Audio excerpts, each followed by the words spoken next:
Hey everybody, I'm Mark Walters of BigFanboy.com, and I'm here with George MacKay and Dean Charles Chapman from the movie 1917. Guys, this was a phenomenal film, and I think both of you guys turned in amazing performances. I want to talk to you about kind of getting into these characters, and more importantly, finding the chemistry between the two of you, because you guys, you play friends, but at the same time, you're kind of butting heads a little bit, and I loved that aspect of it, to where it felt like, you know, you respected one another, but at the same time, you both had different ideas of what was the right thing to do. Can you talk about finding that balance between one another? Yeah, I think in a way that's sort of like, that's true friends, isn't it? When you can do that, it's like an old married couple in a way.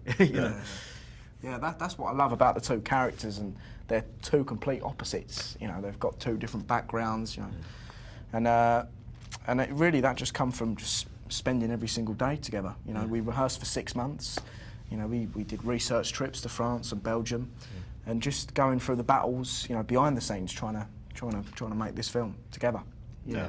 So you guys got along pretty well behind the scenes, and that probably helps. Friend for life. Yeah, likewise. When you shoot a film like this that is so technical and kind of groundbreaking in a lot of ways in what it does that make the acting more challenging, or do you think that kind of feeds into the performance and gives you more to work with, to knowing that it's going to be technical and that it's long, continuous shots?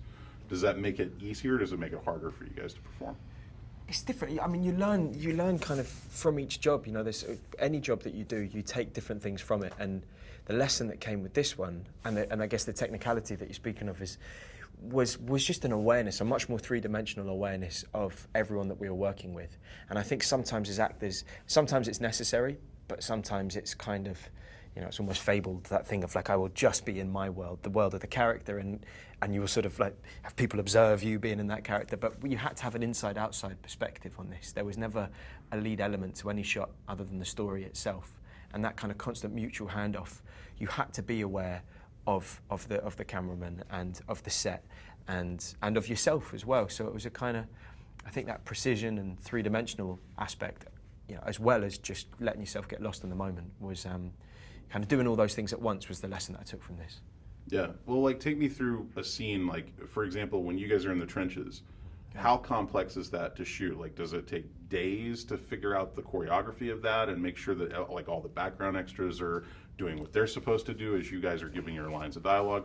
How exactly complex is that, or how long is the process for just one scene, for example?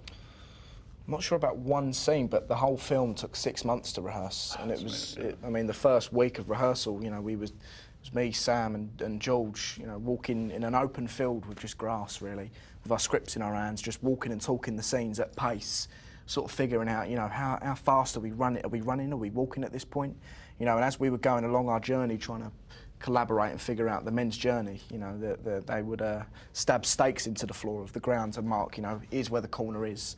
At this point, we need a collision with the extras in order to force the two characters behind each other, to change the dynamic of the scene, you know, or, you know, get rid of a part of the trench and, you know, blow it up, and then that way the camera can come around the side and change angles without anybody, you know, noticing. So there was a lot of different layers to it. Very complicated. Did you have a particularly favorite moment between the two of you, or a particularly favorite scene in the film? I've got a soft spot for the audition scene. One of the audition scene, that we had different audition scenes, and one of the scenes that I had is just after we've come through something, one of the sort of first of many obstacles that they meet, and they have a bit of a tiff, you know, but then they get through it together. And I just thought it was just such a lovely back and forth. It's so natural. It's kind of underplayed, but you know, the writing and everything, and that scene always has a spot in my heart. Yeah. Me too. I also like the cherry orchard scene when they're walking through the crops and they've all been destroyed by the Germans. They've all been chopped down. And it's sort of nice that, you know, without spoiling anything, obviously, Blake, you know, ends the conversation saying, you know, oh no, they'll grow again. You know, when the stones rot, you'll end up with more trees than before. And I think that's beautiful. You know, the destruction that was caused during the war, but yet still, you know, it's the circle of life. You know, we'll get through it. Well, and just the personal connection of, like, the fact that you know what you know because it came from family upbringing and all that. I think that's really great to relate to war films, because you realize these people are all from different backgrounds. They all have their own unique, you know, things that they can add to what they do.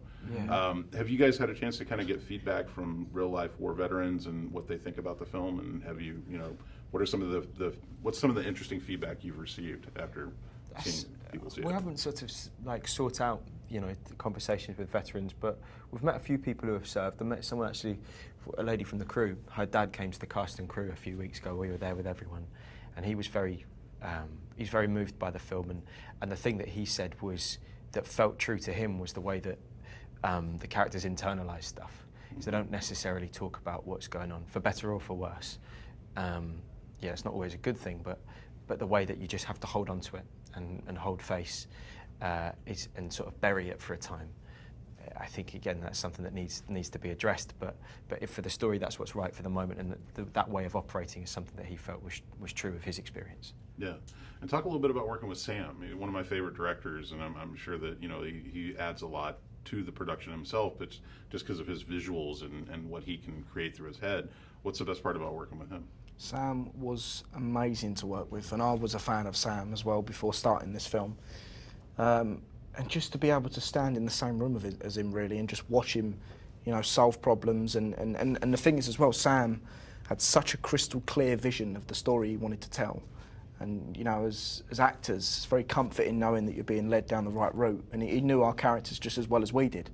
And he's just amazing at, giving notes and sort of. And you say it well about telling stories and when to show stuff. And yeah, he's like his architecture of storytelling.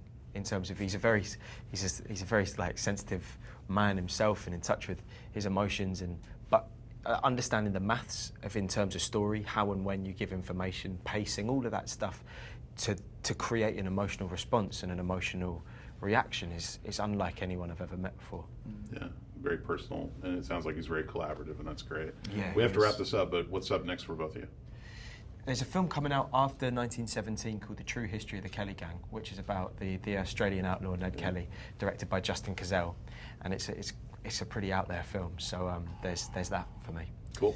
I've got a film called Here Are the Young Men, which is based on a book called Here Are the Young Men, which is set in Ireland, in Dublin, in 2003, about a group of friends just left school and they sort of spiraled down this black hole of drugs, alcohol and violence. It's quite dark.